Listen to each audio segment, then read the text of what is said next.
laporanipun Ki Lurah Patih Wonosalam bilih lontang damel geger wonten ing Kasultanan Demak.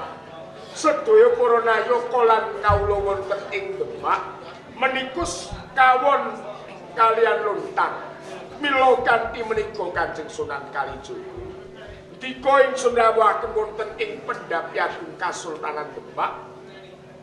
Kersa dikon nderek cawe-cawe perkawis lontang anggenipun damel dedah wonten ing Kasultanan Demak. Alhamdulillah wa syukurillah Sultan. Pasawirhum sura bainakum. Rampunging perkara kanthi sarana musyawarah. Cetha gegering Demak perkarane Syekh Siti Jenar. Niki perkara akidah, keyakinan, perkara agama. Mila niki mboten gaweane prajurit, ning niki gaweane ulama Demak. Rene Demak menika wonten pangarsa ulama kersa badhe musyawarah kaleres ingkang dados pangarsaning ulama guru kula piyambak Rama Sunan Bonang. Mila kula nyuwun wekdal kula badhe musyawarah kalian Rama Sunan Bonang Kanjeng. Rama Bonang Sahid kepiye? Kira-kira panjenengan isin napa mboten? Menawi Demak dipun gamel geger kalian tiyang mungsak lontang. Takonmu kok lucu. Sunan Bonang kok isin iki kepiye? Malah gedhe atine. Mergo Sunan Bonang keng kira-kira gawe kencar-kencaring negara Bintara Demak. Nuwun sewu. Demak niku tiyang Islam. Elek-elek lontang niku nggih wong Islam.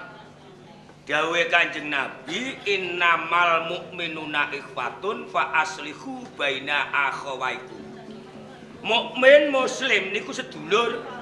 Karo sedulur kudu akur tegese rukun, aja padha tukar padu. Lho kok setun temen Islam karo Islam kok ora rukun. Lah niki jane niki perkara gampang kok. Perkara gampang ning dadi angel. Lah niki perkara gampang dadi angel. Sing marai angel ki apa? Sing marai angel sapa? Lah niki sing perlu digoleki. Mengenak mun ketemu perkarane rampung. Demak boten wonten apa-napa. Gampang dadi angel perkarane apa? Merga perkarane Demak ora gelem jujur. Tegese iki gelem ngapusi. Lah sing marai angel sapa? Sampean. Sampean bola-bali iki sampean dhewe. Sing marai iki sampean dhewe. Gampang dadi angel niki mergo sampean. Sampean niku wong tuwa. Nggih to? Wong tuwa ketoke ning asline sampean iki ora tuwa. Ning sepuh niku sampean. Nuwun sewu. Tuwa karo sepuh kuwi padha. Ketoke padha nanging beda. Tuwa ana mlesete tembung dadi tuwak. Tuwak kena kanggo cagak, nyagai barang sing doyong, nglurusake barang sing bengkong. Niku tembung tuwa. Ning sampean ora tuwa, sepuh. Tembung sepuh ana mlesete tembung dadi sepah. Sepah niku ampas, ampas niku laran. Sampean wong tuwa kok kaya laran. Niki nuwun sewu, nuwun sewu. Kulil hakka walau kana mura. Omongno barang sing bener, senajan omongan kuwi mau kalamun dirungokake ning kuping gatel ning ati lara. Ning yen kuwi perkara sing bener, kudu diomongake. Kulil hakka walau kana mura. Nuwun sewu. Sampeyan tiyang Islam. Ngerti larikane hukum agama. Matine Syekh Siti Jenar niku sejatine dadi asu napa mboten? Tak jawab. Ora. Lah, mun ketemu jane. Ini gampang toh. Syekh Siti Jenar mati ora dadi asu. Ora dadi asu. Lho yen ora dadi asu, panjenengan kok perintah prajurit Demak, santri-santri sampean perintah gerguduk ora wara nyebar kabar kalamun to matine Syekh Siti Jenar jasate dadi asu belang yungyang mongko ora niki ngapusi napa mboten Ya ngapusi. ngapusi dosa napa mboten Dosa. kiai kok ora wedi dosa sampean nah kiai kok ora wedi dosa kaya ngoten iki jeneng hukum agama Islam jenenge fitnah. Fitnah medeni fitnah niku. Fitnah niku dosane luwih gedhe timbang mateni wong. Mateni wong niku kalebu dosa gedhe. Nggih. Siji al-Isra'u billah niku dosane gedhe. Manungsa sing sirik nyembah sak liyane Gusti Allah. Niku dosa gedhe. Wa ukul walidaini anak wani wong tuwa loro. Niku dosane nggih gedhe. Wa asyadu ju'i seksi goro niku nggih dosane gedhe. Wa lunas wong mateni wong dosane gedhe. Lho dosa wis gedhe kok ijara sing gedheni neh. Dosane fitnah. Wal fitnatu asadu minal qatli. Al-Qur'an Al-Baqarah. Fitnah dosane luwih gedhe tinimbang memateni. Loro atine lontang upamane ngamuk mboten salah. Bener. Mergo ukuraning guru lan murid pindhane bapak kali anak. Yen bapake mati kok dikondangno dadi asu belang yungyang, apa ora ngamuk anake? Mulane tembung ular calira angrasa wani, ngenggoni tembung rasa risi rumangsa. Ayo tinggoni. Upamane sampeyan duwe bapak. Bapak sampeyan sedo dikondangno wong kae lho bapake Sunan Bonang mati mayite dadi babi. Lara ati ta mboten? Ya lara itu. Padha kalih lontrang. Padha. Mulane aja jiwit awake liyan yen awake dijiwit krasa lara. Jen kinajen mat sinamatan. Zaman iki wis kari ngenteni mati. Golek dalan pati sing apik. Aja tuwa-tuwa kok malah saya ora karo-karuan. Ditut cah akeh sampean iku. Dadi kiblat wonten ing Pati Bonang. Nek sampean dirasani wong, kula melu isin mergo kula murid sampean. Kula melu isin. Ngoten. Rampung ta durung? Nggih monggo. Stop. Dawuh. Kowe tak tekakno ning Demak. Kowe kuwi ora tak perintah kon pidato. Kowe kuwi ora tak perintah kon khotbah. Kowe kuwi ora tak perintah kon tutur-tutur. Kowe kok pidato, kowe kok tutur-tutur, kowe kok khotbah. Potonganmu kaya Ros Bandar Dadu Sumur Watu ngono. Ngandani karo wong tuwa. Aku ki ndek karep sing utama.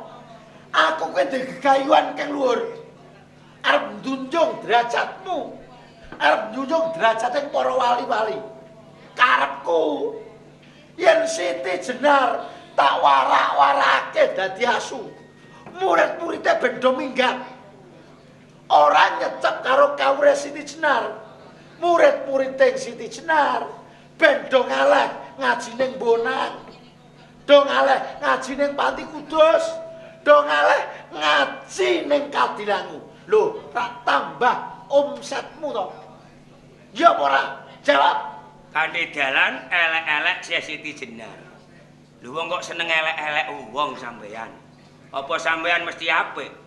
Ngun sewu, ora gumun. Kula niku mboten gumun. Menungso wiwit jaman Nabi Adam nganti menungso entek-entekan sok dina kiamat. Janji menungso niku mesti golek apike dhewe. Moh elek niku wong. Elek ya moh elek. Ning nak ngelek-ngelek wong enak, wong ora ana sekolahane. Ora ana gurune wis do pinter dhewe-dhewe. Niku elek-elek wong. Sing digoleki mesti apike dhewe. Mergo tembung apik lambange digawa wiwit menungsa lahir, nganti mati katut lambange digawa. Lambange napa? Apike dhewe, jempolan tangan. Lho, niki ilmu. Niki ilmu Jawa. Wong Arab gak duwe. Teng Al-Qur'an kadis gak ana ilmu ngeten iki. Ilmu nyata. Apike menungsa kuwi digawa lambange jempolan tangan. Apike dhewe, jempolane tangan diketokno. Iki lho aku sing paling apik. Lho. Jempolan mesti bengkong. Bengkonge jempolan didingi awake dhewe. Iki lho aku sing paling apik. Nggih napa mboten? Iya, Nah, iki mulane gambarake menungsa mesti golek apike dhewe, golek benere dhewe. Beda nek elek-elek wong ora ana elek-elek wong jempolan didingi elek kowe. Elek kowe tumon sampean. ya ora Ora ana. ana. Elek-elian ora nganggo ngene. Ngangge napa wong sampeyan ning kulino? Apa sing elek kowe? Nggih, upama. Elek kowe. Lho beda. Apike dhewe jempolan, eleke wong niki. Lah niki mulane ngelingke kalih sampean nuwun sewu. Murid kok mulang guru niku mboten. Ning asline nggih sampean tetep pinter kula. Nuwun sewu lho nggih. Nuwun sewu. Innallaha ma'as-sabirin. Sabar kowe. Nah, niki eleke wong, elek kowe. Elek. Ngelingke kalih sampean. Aja elek-elek wong. Mergo sapa sing didingi elek wong? Sejatine malah elek dhewe. Mergo lambange digawa. Sing didingi elek ning wong mung driji siji bloko, driji liyane sing luwih akeh bengkong didingi awake dhewe. Yo. Elek kowe. Wis kena dijajal sapa ae. Sapa ae iso rak yo. Akeh bengkong didingi awake dhewe. Nggih napa mboten? Nah, ning sekolahan gak ono. Ning madrasah gak ana ulangan ngoten niku. Niki tenan mboten gojek niki lho. Lho, mulane dadi wong apik ora usah elek-elek kancane. Upama kono elek-elekmu dhewe. Yen iso dikandhani ben dadi wong apik. Nggih lho. Ning perkara elek karo apik. Lah, Kowe ora kowe. Ora aku sing nentokno. Upamane. nggih, Upamane aku ora cocok karo kowe. Apik yo tanggep elek. ngaten. Contone kowe ora cocok karo aku. Aku apik yo kok anggap elek. Bener. Ning perkara kuwi rak sing biji. Kuwi rak wong liya. Umum. Rungokno umum nganggo umum. Nggih. Para sederek-sederek muslimin wal muslimat rahimatullah. Jawab sing jujur. Yen sampean jujur, sing sampean yen sampean nekake pengajian ngundang kiai kula gratis mboten bayar. Kula takon nggih jawab. Kula Mbah Monang Mbah Makdum Ibrahim. Kalih Sunan Kalijaga. Niku sing apik Bonang napa Kalijaga lho?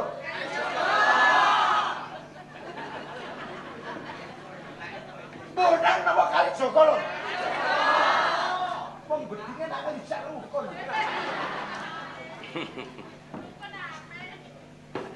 Jane tembung apik niku napa? Apik niku napa? Apa yo? Becik tumindake ninggalake tumindak-tumindak sing ala, nglakoni syariat-syariat Islam, nglakoni dawuh-dawuhing Gusti Allah kang wis dimot ana ing kitab suci Al-Qur'anul Karim 30 juz. Napa sebabe apik kok dienggo rebutan menungso? Lah niki lho. Apa sebabe apik kok dienggo rebutan saben menungso? Mergo tembung apik. A P I K. Dadine apik. A abang. P putih, I ireng, K kuning. Anasir patang perkara dumadining manungsa urip. Lemah banyu geni angin. Cara rupa abang putih, ireng kuning kedadiane menungsa. Abang putih ireng kuning apik iki dadine apik mula ora mokal yen apik kuwi dienggo rebutan menungsa. Gak ngoten iki. Yo, Nah.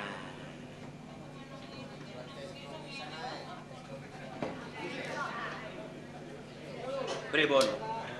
aku apa ngomong apa? Niki ngrembug perkara lontang to. Iya. gawe geger ing Demak.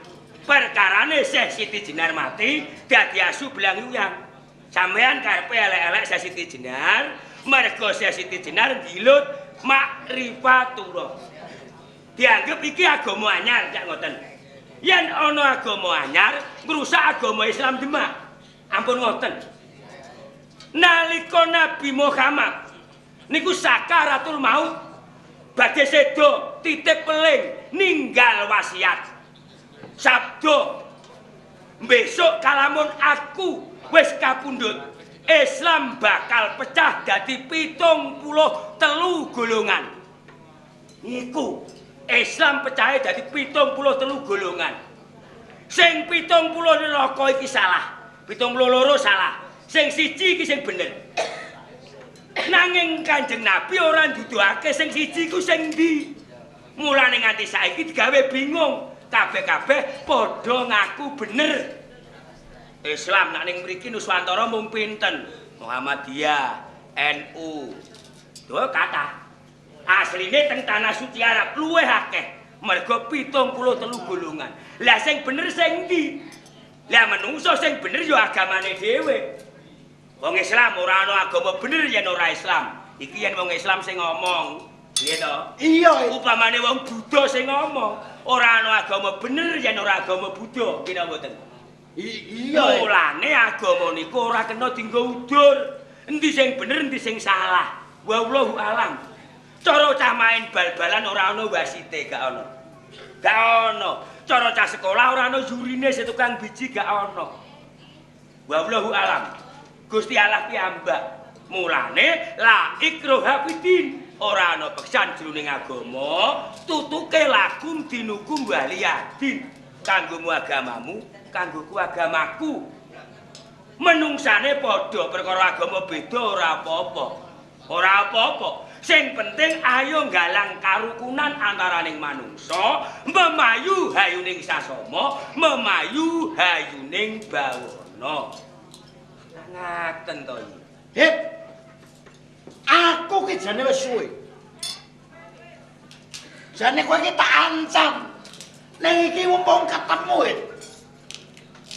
Aku arep dolan ning Kabilang aku megah.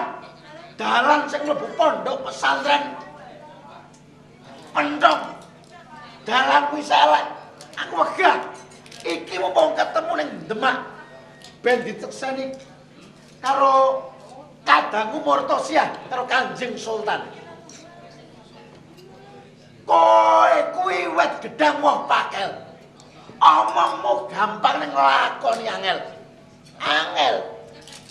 Wali ing tanah Jawa kuwi duwe kewajiban siar agama, amar makruf nahi munkar.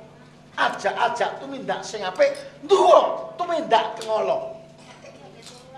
Kuwi kewajibane wali. Pitutur marang sapa wae. Nyedhaki karo wong sing salat, nyedhaki karo wong sing nindakake syariat Islam, janggepi karo rukun Islam 5. Yen kowe ora, kowe iki wali, kowe iki sunan, kowe kuwi kiai Kadilangu. Sing mbok cedhaki wong sing kulino ngombe-ngombenan. Sing mbok cedhaki wong sing kulino nayub. Wong sing kulino ndelok ketoprak. Kowe ngumpuli karo wong ndelok ketoprak. Aku ki ipat-ipat. Ipat-ipatit. Mergo kuwi pancen pegawean maksiat. Anak turunku apa meneh kok aku. Aja nganti nglakoni ketoprak. Wedi dosa. Dosa. Wedi maksiat. Maksiat. Wedi neraka. Nganti sampean sumpah gedine ipat-ipat, aja nganti anak putune dadi ketoprak. Iya, Noit. Lah sampean kok melok ketoprak dhewe. Lho kok ora isin sampean? Aku iki ora ketoprak. Lah napa? Nututi buta. Nah. Ngeten. Amar makruf nahi mungkar niku bener. Ajak-ajak barang sing apik duwa ing piyala. Sampean kiai mesti kumpulane kiai. Lho iya, Noit. Sampean kiai kumulane santri. Mpun wajar, mpun biasa. Kiai awur kiai niku lumrah. Lho, dadi nek kiai awur kiai ora amar makruf nahi mungkar. Sing dirembug malah rena-rena. Nggih. Lho wong wis numpak montor kok dijak numpak montor. Nggih to? Lho wong wis mangan kok dijak mangan. Lho wis santri, kiai kok awor kiai. Iku wis apik kok diwori wong apik arep jak lapo. Ora ana gunane to, mubadil. Sing jenenge amar ma'ruf nahi mungkar, kuwi wong apik cedhak karo wong sing urung gelem apik. Aja diarani elek. Urung gelem apik. Contoh, kiai cedhak karo Bandar Jaju paman. Ora apa-apa. Kumpul. Upamane kumpul ora katut melu dosa niku mboten. Mboten kumpul.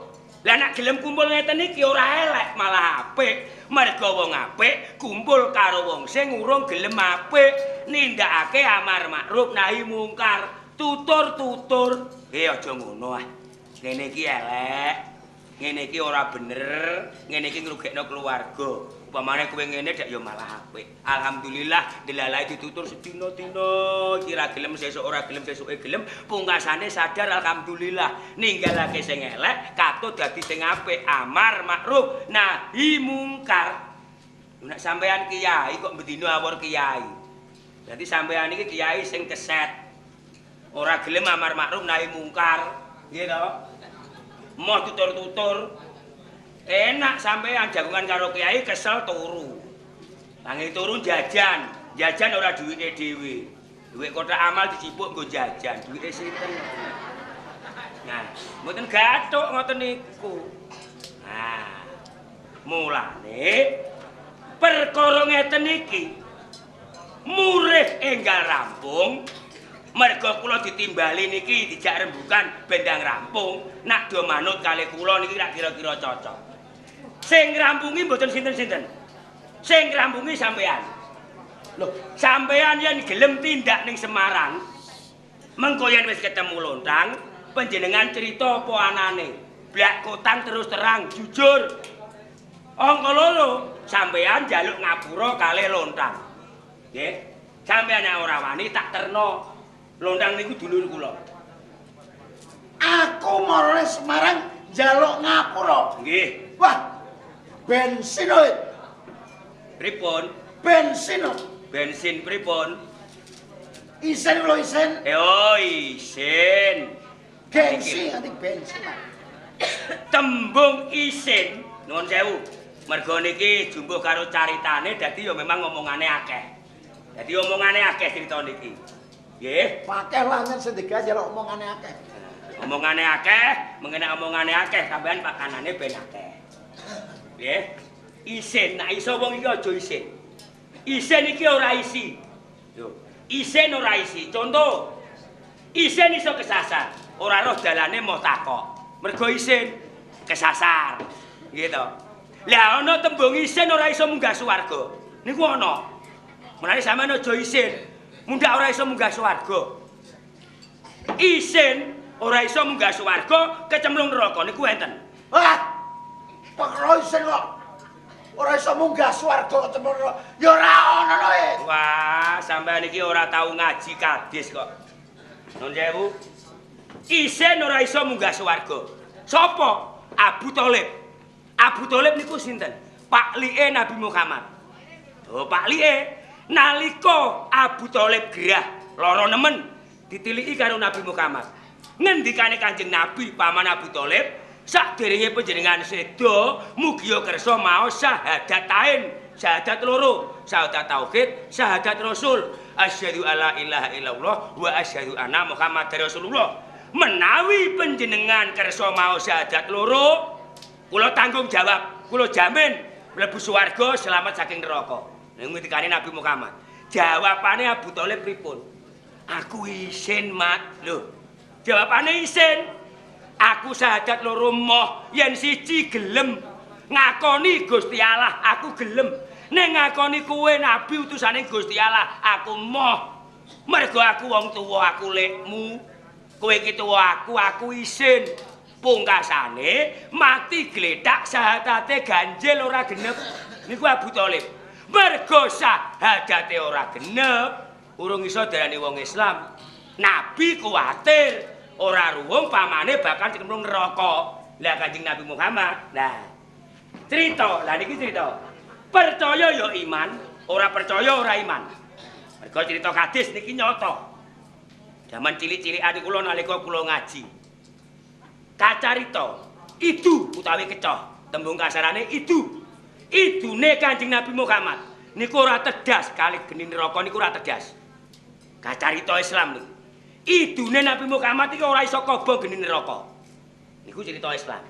Lah kuwatir Pak Liki Abu Thalib mati wedi nek kobong neraka ben ora kobong, awak sak kujur diblonyoi idune Nabi Muhammad ben ora kobong. Wah, iya, gathuk iku. Pamane sampeyan Abu Thalib, kula Nabi Muhammad. Iya. Yang mati gledak ben ora kobong, sak kunjul badan diblonyoi itu. Nah, ngoten iki. Contoh. Iki contoh. Nah, kelampahan. Awak sak kujur rata keblonyoan idune Nabi Muhammad. Ning delalah kersane Allah, perkarane mergo isin, sadate ora jangkep, awak sak kujur rata ana sing kliwatan. Delamaan sikil kliwatan ora kena idune Nabi Muhammad. Mula jroning cerita Islam, Abu Thalib tetep duwe jatah neraka. Lah, nerakane menungso wiwit menungso biyen nganti sok ben menungso entek. Neraka sing paling enteng niku nerakane Abu Thalib. Delamaan sikil mecak krikil neraka saking panase utek umuk. Iki ora gawe-gawe niki tenan. Niki tenan iki. Cerita Islam tenan iki.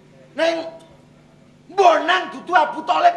Boten. Abu Thalib dudu Bonang. Berat. Yang Bonang jaminane swarga. Sampean? Iya, mesti jalaran. Sunan Bonang tekon salate. Akeh ngamale. Akeh ngibadahi. Ning desa madesa ki saben mbangun apa wae. Bangun dalan, bangun pondok pesantren, bangun panembahan, musala, masjid, langgaran liya-liyane. Ki nyumbangi Sunan Bonang. Paling gede. Wingi aku ning desa Grejeng. Arep gawe musala, aku teko kono. Aku ora nyumbang blas. Nuwun sewu. Niki padha wae ya ilmu. Dawuhe Kanjeng Nabi Muhammad. Yen kowe sedekah kudu sing ikhlas. Ora diukur perkara akeh sithike ning keiklasane. Ibarate tangan tengen menehi, tangan kiwa aja nganti ngerti. Lah niki lho. Lho tangan tengen menehi, tangan kiwa aja nganti ngerti. Tegese niki ikhlas. Menehi wong ora usah diomong-omongno. Nyumbang masjid ora usah diomong-omongno. Gusti Allah niku Maha Pirsa. Ora usah dikandak-kandakno. Biasane nak ngamal sedekah nyumbang dikandak-kandakno, iku mesti ora ikhlas. Nggo pamrih. Tak kandak-kandakno aku ben dilem wong, kula nyumbang akeh. Nah, ora barokah. Mboten dadi. Sampeyan kok mlebu swarga yakin kuncine swarga roh sampeyan. Wah! Aku mau takono kuncine iki. Aku kok anggap anake malaikat piye? Kunci swarga takokno wong tuwa. Wong Islam kok ora mudeng kuncine swarga. Salat tekun ora jaminan munggah swarga. Poso terus ora jaminan munggah swarga. Kaji ora jaminan munggah swarga. Mboten jaminan. Mergo kunci la tadkhulul jannata kata tu'minu wa la tu'minu kata takabu. Niki kuncine munggah swarga. Ora iso munggah swarga yen ora dadi wong iman. Niki jelas. Ora diarani wong iman nek ora rukun. Dadi kuncine munggah swarga, rukun. Sembayang ora rukun, ora dadi. Kaji ora rukun karo tanggane, ora dadi, ora tutuk gone. Sing tutuk gone niku wong sing padha rukun. Contone ngeten iki. Iki rukun. Tanggane duwe gawe disengkuyung. Ngetokno kerukunane. Insyaallah sedulur-sedulur ahli swarga. Alhamdulillah, amin Allahumma. Mergo rukun. Sembayang teko nek ora rukun gak iso. Selamat donya, selamat akhirat. Tentrem donya, tentrem akhirat. Lho nek ning donyane ora tentrem. Lho nek kono kok iso tentrem iki tentreme sapa?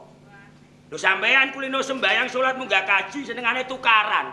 Karo kancane tukaran, kalau lontang padu. Lho kok arep mlebu swarga. Swargane niku warisane sinten? Warisane bapak sampean. Kali ngleboni blusak-blusuk ora iso. Rukun. Mulane ayo sampean tak tuntun, rukun karo lontang ben munggah swarga. Jaluk ngapura. Nah ora wani kula terno. Dulur-dulur kula mriki. Sampeyan aja mikseni nggih. Nenten ora kepanggih. Wong sak Jawa niku wis do hafal. Lho sampeyan percaya kali Sunan Kalijaga niku pripun?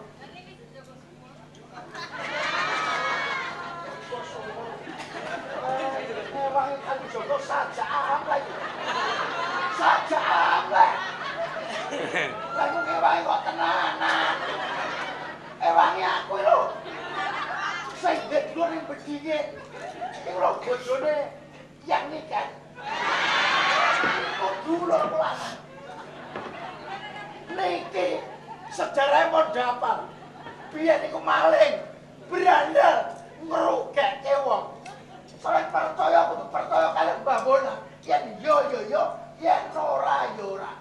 So, sing mlebu swarga dhisik niku kali Jaga napa Bona? Bona napa kali Jaga? Ora mlebu swarga lara patah. Timbang ora iso mlebu swarga ndaralung mlebu sumur niku. Kula kudu guyu ning kula empat. Lagi krungu niki Kalijaga kok jaga sumur. Mateni wong ning mboten napa-napa. Sing jenenge tembung jaga niku njaba napa mawon. Nggih Mbak nggih. Jaga napa mawon iso. Karepe dijaga ben slamet. Tuladhane sing digawe bancaan sing disebut Mudin ora Sunan Bonang. Sing disebut Mbah Mudin Sunan Kalijaga. Ndak nggih, Bu? Hormat kali Kanjeng Sunan Kalijaga njaga sak wengine sak rinane sak ngarepe sak mburine sak tengene sak kiwane. Muga-muga ora ana alangan sawiji apa-apa. Duwene gawe slamet, tamune slamet, adoh saka bilahi cedhak ing rejeki. Amin Allahumma. Amin. Ndak sampean tahu krungu Mudin tanduk hormat Kanjeng Sunan Bonang. Sampeyan kok gila-gilo, enten napa? Nggih napa mboten? Ora dihormatilah, ora paten.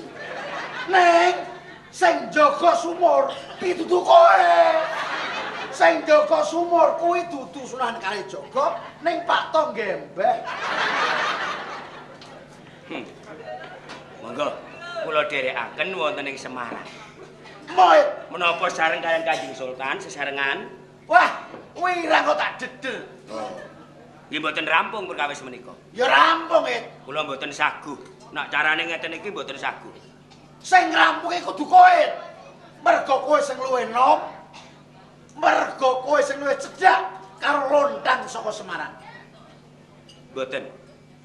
Mergo sumbering perkara sing gawe sampean. Isane rampung sumbere dibuntu. Dibuntu sumbere. Lah nek sampean ora gelem, apa ora ijin mludak terus sumbere? Ora tenan, It. Mboten dalane kula, mboten carane nek kula sing maju. Kudune sampean. Ora kudu kowe. Mboten. Oh, angel. Kanjeng Sultan, Kakang Madu. kula ngampil panguwas panjenengan. Ngaten monggo. Aku nyilih kuasane Kanjeng Sultan. Monggo. Aku ketuane wali ing Demak, ngerangkep ketua BPD. Yen kowe angel kok angel. Lho, Demak tanpa kowe mlaku kok. It.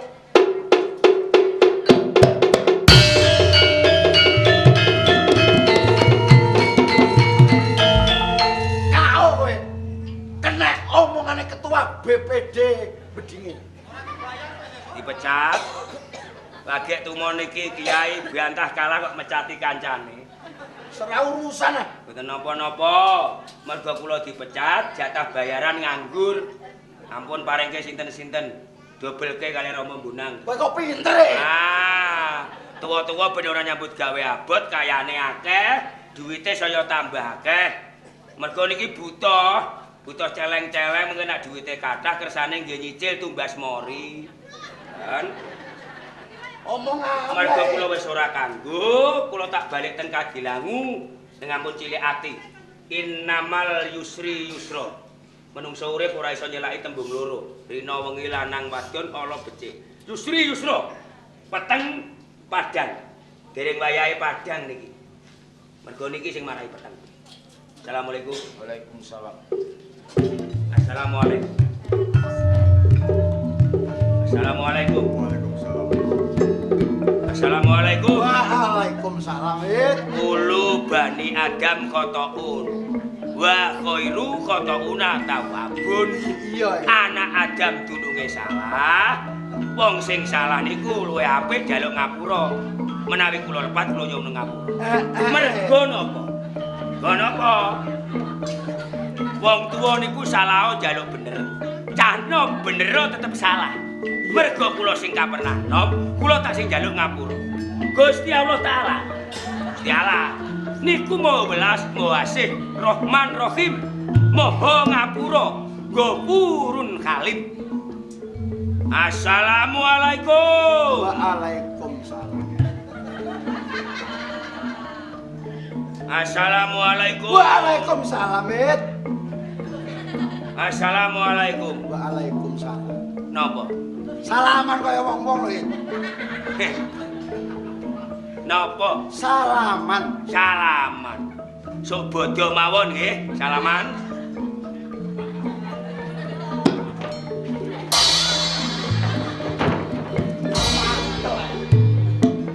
Kanjeng Sultan, Ngaten iki. kula sesuk moh dadi mbonak lho mriki. Pati sesuk pun boten ngetoprak teng mriki. Nggih, Kanjeng Sultan. Nggih. Ampun kuatos. Utusan Wonosalam supados paring dawuh kalian Jafar Sotik Sunan Kudus. Ngaten Nggih. Kula salam bareng kemoning Pati Kudus Jabar Sidik ingsun angkat dadi raja Senopati kang supaya ngendhakake tumindake luntang. Assalamualaikum. Waalaikumsalam warahmatullahi wabarakatuh. Kula pamit 3 dina. Ajeng ning pundi? Murtosia. Pun Kakang pamit 3 dina ora sowan. Arep rebonding. Enggak, sing. Assalamualaikum. Waalaikumsalam. Assalamualaikum.